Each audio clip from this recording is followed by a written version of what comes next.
السلام عليكم حبايبي، عاملين ايه؟ يا رب تكونوا بألف خير. وصفة جديدة وفيديو جديد، وهنعمل النهاردة مع بعض طبق رئيسي لفطار كل يوم، طبق الفول.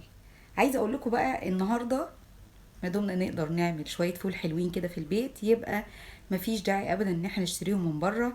عايزة اقولك نص الكيس ده بتشتريه ب5 جنيه، واحنا عاملين من نص كيلو فول 11 كيس من اللي انتوا شايفينهم دول. بيتهيألي توفير التوفير، يعني نص كيلو فول ب22 جنيه، وفي محلات بيبيعوا ب20 جنيه.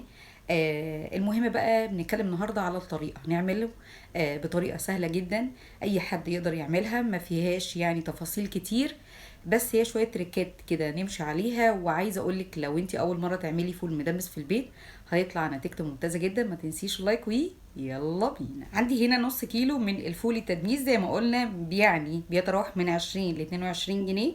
اهم حاجه في الفول بتاعنا النهارده ما يبقاش مركون، ده حاجه مهمه جدا جدا، هتاثر في الطعم قوي.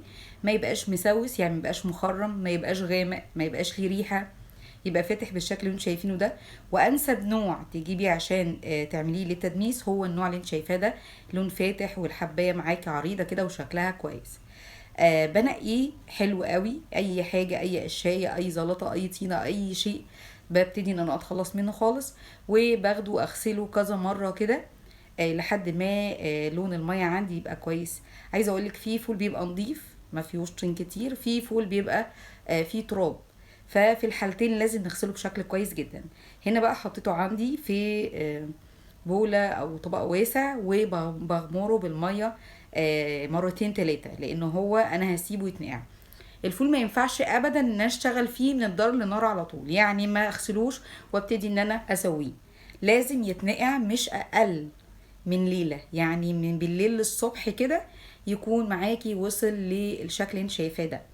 قبل كده بيبقى مضر على فكرة بالمعدة جدا، بيبقى فيه مواد كده مش احسن حاجة، يعني ما بتبقاش حلوة، بتعمل غازات، فنتخلص منها بخطوة النقع دي. مفيش اي حاجة تقدري تتخلصي بيها من المادة دي غير النقع.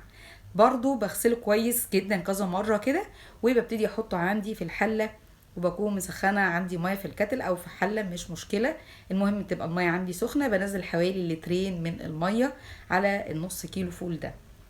بالنسبة بقى للإضافات بتاعتي مش كتير، بجيب ليمونة وبغسلها وبروح شقها نصين كده وبحطها، وكمان عندي معلقتين كبار من العدس، ودي مجرد اضافات يعني اقدر احطها واقدر ان انا اشيلها. لكن الليمونة دي بتخلي عندي الفول ما يسمرش، وحاجة كمان تخلي معايا الفول ما يسمرش ان انا مفتحش عليه كتير. دلوقتي خلاص هبتدي ان انا احطه بقى على النار، اشغل النار عليه، واول لما بيغلي هيتكون عندي الريم اللي انتوا شايفينه ده. هشيله مش هسيبه، ده بيخلي الفول معاه مسمر شوية، وتحسي ان هو معكر مش صافي كده وجميل. دلوقتي خلاص شلت الريم.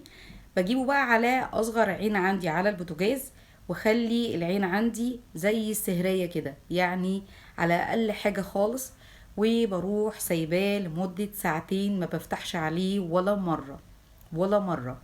دي كده اول مرة افتح عليه بعد ما عدى ساعتين بالظبط. زي ما انت شايفة الفولية معايا عايزة اقولك استوت وبقت حلوة جدا. بصي بقى كده، لو انت تحبي القوام بتاع المية بالشكل اللي انت شايفاه ده، اللي هو زي الفول المعلب، تمام جدا، انا بستكفى على كده وخلاص يبقى تمام جدا. لو انا بقى عايزه اخليه القوام بتاعه زي القوام اللي انا بشتريه من المطاعم بتاعت الفول والطعميه، هنسيبه شويه كمان، وهنضيف عليه حاجات هقولك ايه هي دلوقتي. نص كوبايه من الميه، ومعلقتين من الدقيق، وكمان عندي هنا معلقه من البابريكا. ممكن تحطي بابريكا وكركم، مفيش اي مشكله خالص، زي ما قلنا هي مجرد اختيارات، وممكن نسيبه بيور زي ما قلنا في الاول.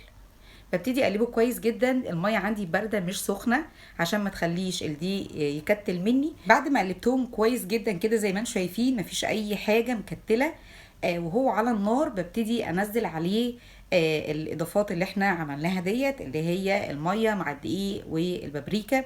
بقلبه تقليبه كده كويسه. عايزه اقولك انا مش حاطه الفول على العين الكبيره، ولكن عشان زاويه التصوير بعد ما يعني يعدي الوقت ببتدي ان انا اصور وارجع تاني احطه على العين الصغيره جدا ديت، ده علشان ناخد تسويه مظبوطه قوي. وكمان الفول عندي ما يتلسعش من تحت. هنا زي ما انتم شايفين قلبته كويس قوي. هحطه بقى برضو على النار على العين الصغيرة، وبرضو اغطيه وهسيبه نص ساعة لغاية ما يظبط معايا كده القوام ويبقى تمام جدا. هنا بعد ما عدى حوالي نص ساعة ببتدي برضو ان انا اقلبه تقليبة كده. الدنيا تمام جدا، القوام عندي اتظبط، الفول مستوي بشكل كويس حلو جدا جدا. بطفي عليه دلوقتي وبسيبه بس يهدى شوية كده، هتبص تلاقي القوام اتغير تماما. وكمان عشان ما ينفعش اعبيه سخن قوي كده سواء في اكياس او علب. هنا بعد ما ريح معايا زي ما شايفين القوام بصراحة حلو جدا. واخدة فولة كده من الاخر مزبدة، قوام كده مش اللي هو تقيل قوي ولا حتى اللي هو سايل. بقدر بعد كده بقى اشيله في علب سواء كبيرة او صغيرة، اكياس كبيرة او صغيرة، بشيله على قد بقى الطبق اللي انا هستعمله. ما يفضلش ابدا ان انا اشيل كمية كبيرة عن حاجتي وبعد كده بعد ما بخلص اكل ارميه. لازم برضو نحافظ على النعمة عشان ربنا كده يبارك لنا فيها. بجيب عندي الاكياس الصغيره ديت وبحط على قد الاكل زي ما قلنا، على قد الطبق اللي انا بستعمله او على قد الافراد اللي عندك، او حتى الكميه اللي انا هقدر اخلصها من غير ما اهدر منها اي حاجه خالص. عايزه اقولك ان الفول معايا مش سخن، الفول معايا دافي خالص. نتكلم بقى مع بعض على شويه حاجات تخلي الفول معايا ينجح او ما ينجحش.